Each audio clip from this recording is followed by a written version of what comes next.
Well, here's a suit. Let's go back to the workers' cottage with all its comforts and indulgences and its sartorial richness. Richo, good evening. Good evening to you, sir. I hope you're well. You look as though you're ready for a presidential debate. Now, I have the ultimate accessory, the matching mask and pocket handkerchief. Now, I think that puts me one up on you, doesn't it? Huh? No, I don't. Like, that's pretty classy, you've got to say. No, out there in viewer land, they're saying, put it up, and we don't have to listen to it. No, they're not saying that at all. They're not saying, what did you make of it? Well, I thought it was a pretty dull debate. I didn't think anybody scored a killer point. I didn't feel that anyone won, but the fact that Biden got through the debate remembering his own name and what room he was in would probably suggest he did better than many people thought. You've been gifted with some good lines this week. So you've said that Daniel Andrews is hanging on by the skin of his teeth, no longer the unbeatable face you wrote of Victorian Labor.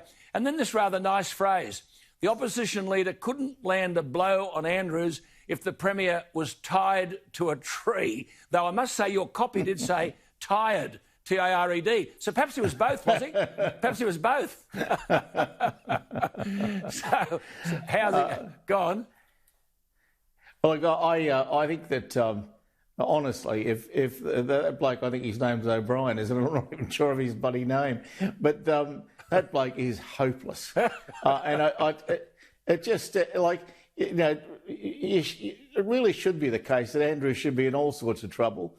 But if there's another election down there, he'll win. This bloke, as I said, it just doesn't land a blow at him at all. They can't name him.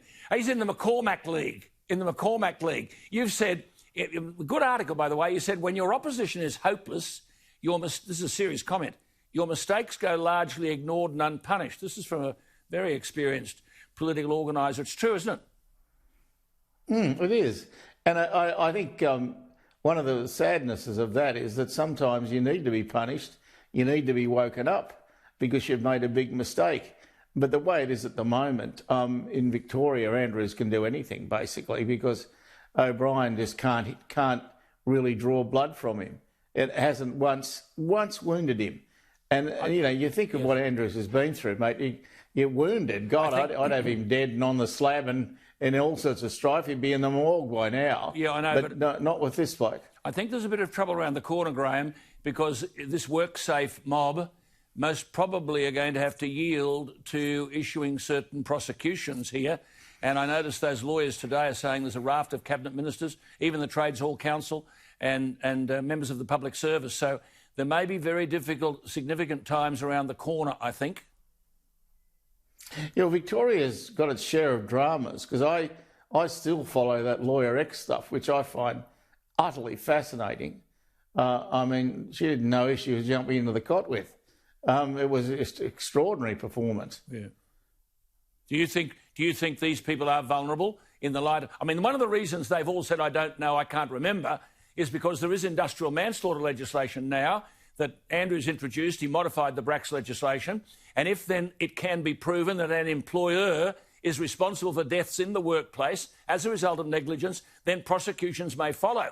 So they obviously weren't going to nail themselves to saying, well, I agreed to private security guards, untrained security guards, therefore I'll say I can't remember so that I'll be able to avoid prosecutions. Now, hopefully, one or two people will wake up to that tactic, not one that you would have used.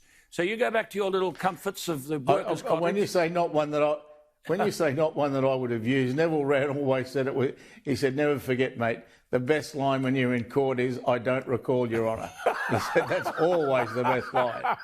Well advised. You're a good man, Richo. Lovely to talk to you. Thank you for your time. There he is, Graham Richardson. Take care, mate. You too.